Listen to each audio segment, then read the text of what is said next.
piano. Ah. Itu lebih matematikal. Taka taka taka taka taka taka. Biola cerita. Ada nggak sih perasaan down gitu? Karena kalau anak kecil kan mentalnya lebih mudah rapuh. Kadang-kadang sedih, tapi setelah itu saya up lagi dan latihan lebih keras dan next time ya menang lagi. Kalau bahagia nggak bisa. Kalau bahagia nggak ada, Inspirasi. ya nggak ada inspirasi, nggak ada tujuan. What for? As a person, I'm not seriosa, you know. As a Yes. person, I'm just, I don't know, Iskandar. Apa nih konsep yang disuguhkan kepada penikmat musik? Lagu-lagu daerah, Oh lagu ya. Indonesia, but dipresentasi di dalam gaya klasik. Intonasi paling sulit di biola. Kalau 1 mm di atas sudah ada nada beda. Oh, 1 mm di bawah, iya. nada beda. Oh ya. Kalau gerakan gesekan terlalu keras, ada scratch sound. Harus kualitas suara harus sempurna.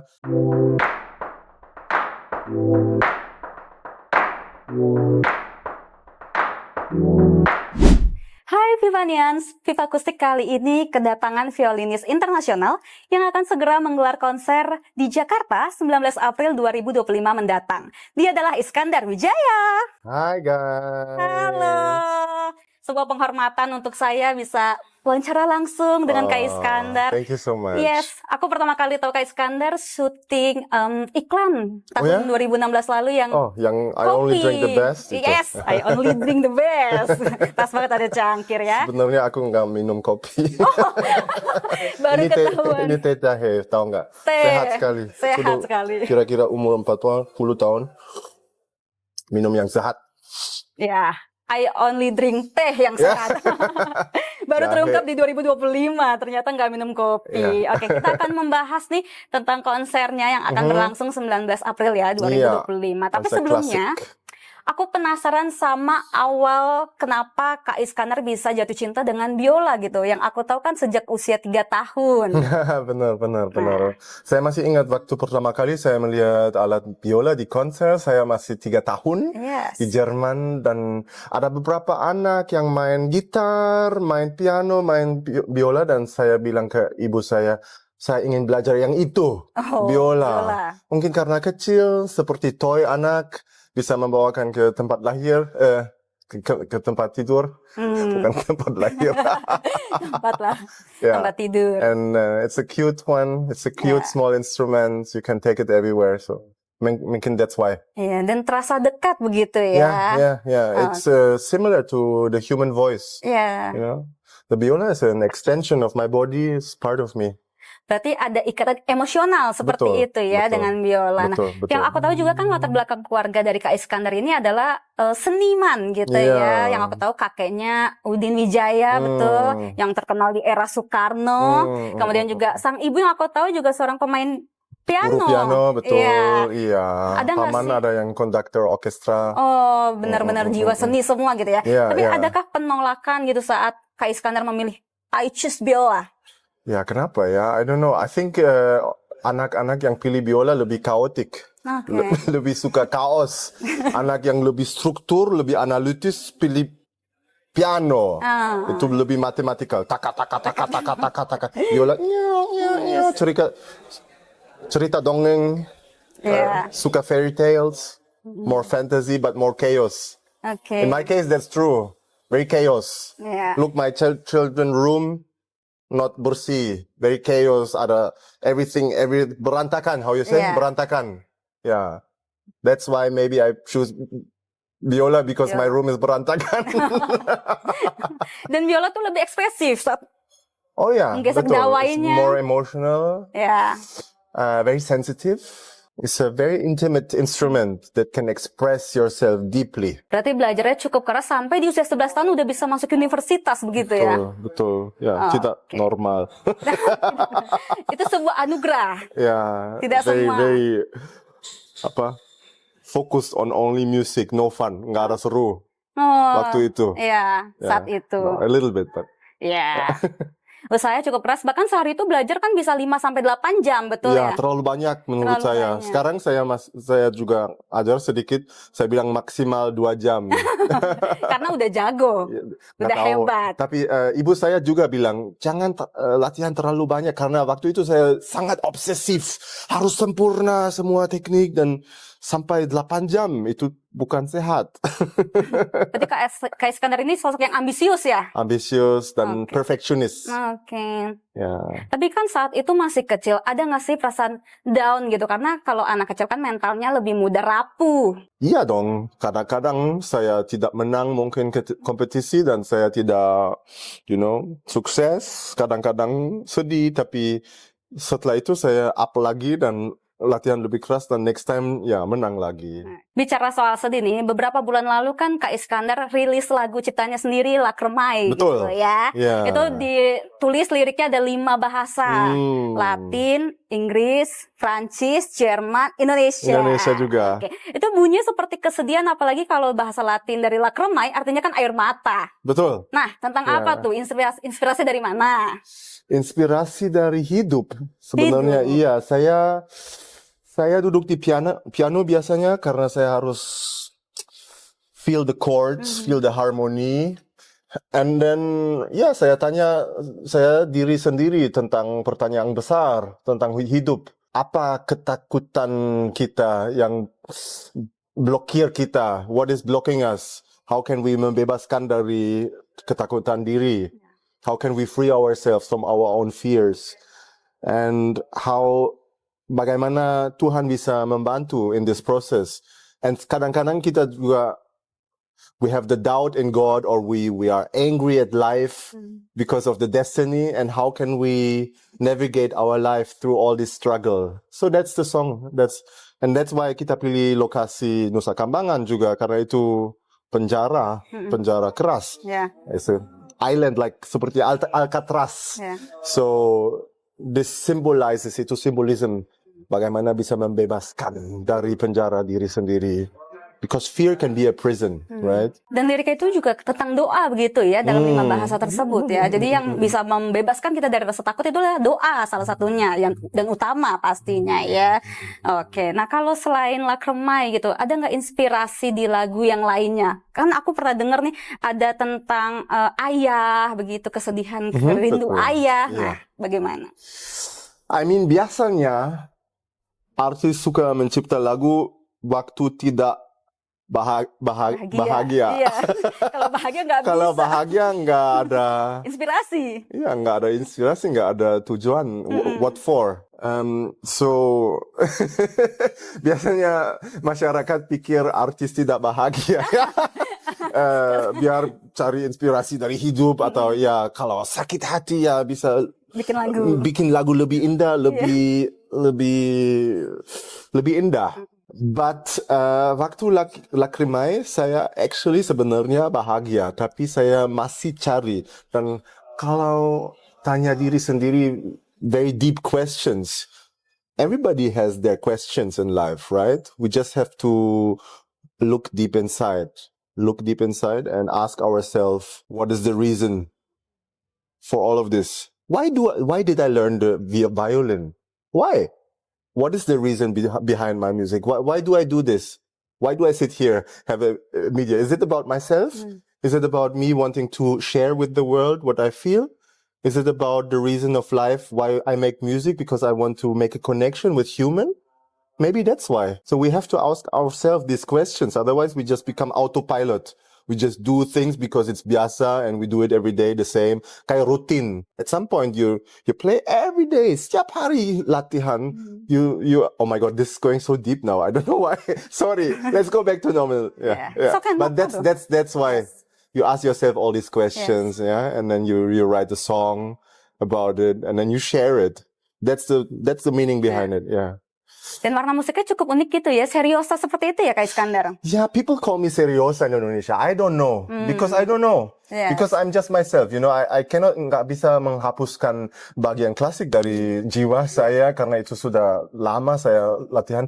Seriosa, I don't know, because as a person, I'm not seriosa, As a person, I'm just, I don't know, Iskandar. But yeah, if people want to label me as seriosa, maybe, but I think there is many layers, many different colors to every artist and every human. Yeah, we humans like to put them in this compartment: seriosa, pop, dangdut, hip hop. Okay, but as a classical musician, you train to learn every different style of music. Bisa hip hop, bisa manapun, actually. And in the end, it's about finding your truth. Oke, nah sekarang kita bicara konser nih, ya kan. Tahun lalu udah konser di Jakarta, kemarin di akhir tahun 2024 ya.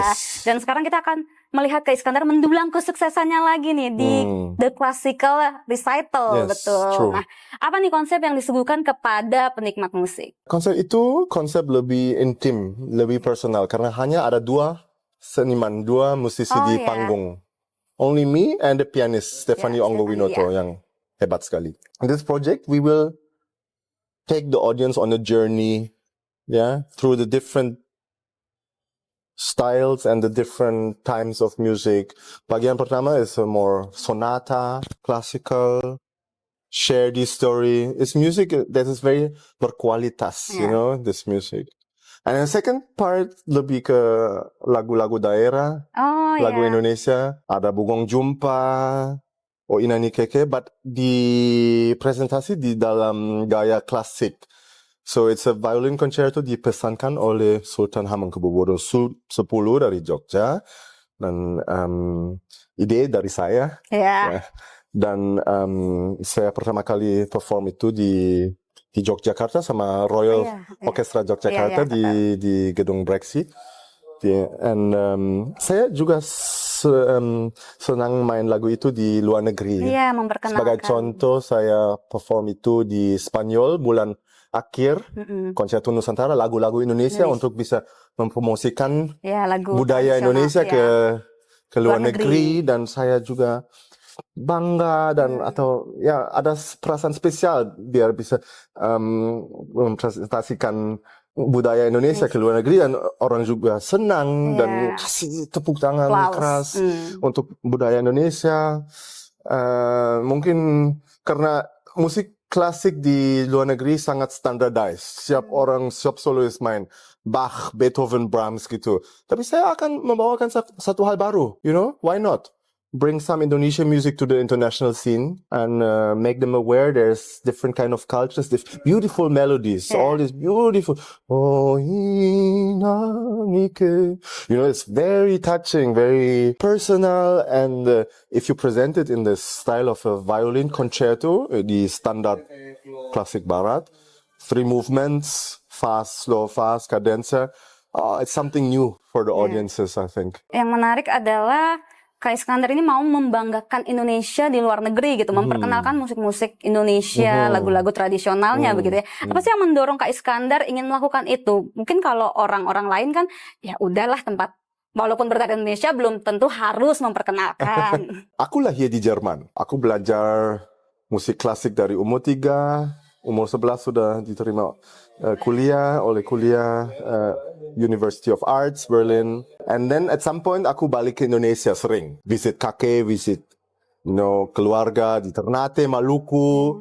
Next week aku akan ke Maluku lagi, Ternate untuk hari libur. And then at some point I ask myself, what is my identity, you know? Karena aku lahir di Jerman, but am I German? Am I Indonesian?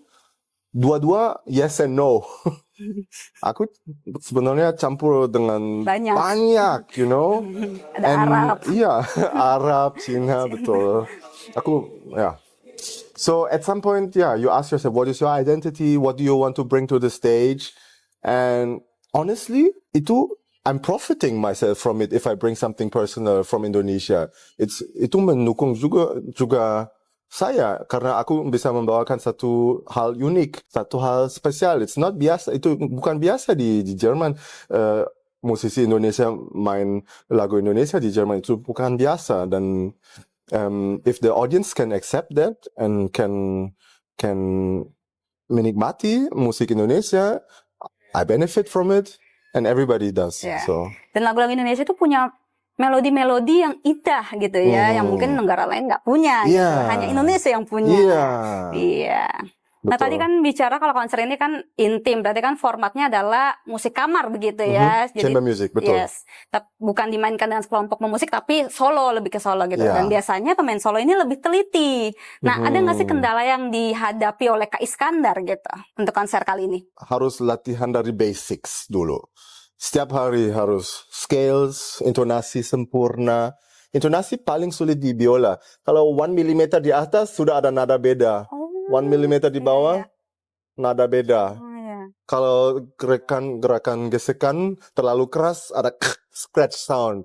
Harus kualitas suara harus sempurna. So, harus mulai dari basics teknik.